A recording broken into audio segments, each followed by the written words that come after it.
আসসালামু আলাইকুম। অসংখ্য মানুষ ফেসবুকে, হোয়াটসঅ্যাপে বিভিন্ন জায়গায় আমায় নক করছেন যে ভাই এই বছর আর নিয়োগ হবে না নাকি বিভিন্ন কারণে কোঠা আন্দোলন আছে, চাকরির বয়স নিয়ে ঝামেলা চলতেছে, ওই দিক দিয়ে সর্বজনীন পেনশনে ঝামেলা চলতেছে।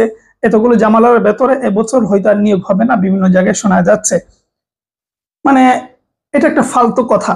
মানে আমার কাজ বাড়িয়ে দেন, কারণ আমি এটা নিয়ে কথা বলার কোনো ধরনের ইন্টারেস্ট ছিল না, কিন্তু এত মানুষ জিজ্ঞেস করতেছেন, বাধ্য হয়ে বসছি কথা বলার জন্য। এটা একেবারে ফালতু কথা।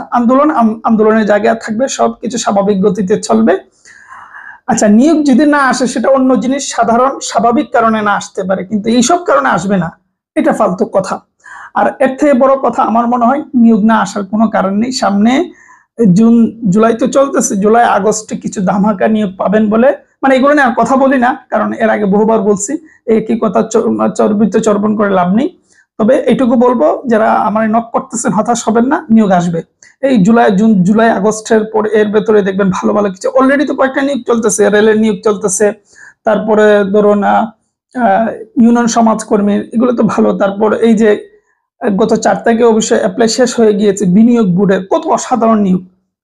ঠিক আছে, অসাধারণ জব। কারা কারা আবেদন করেছেন জানাবেন।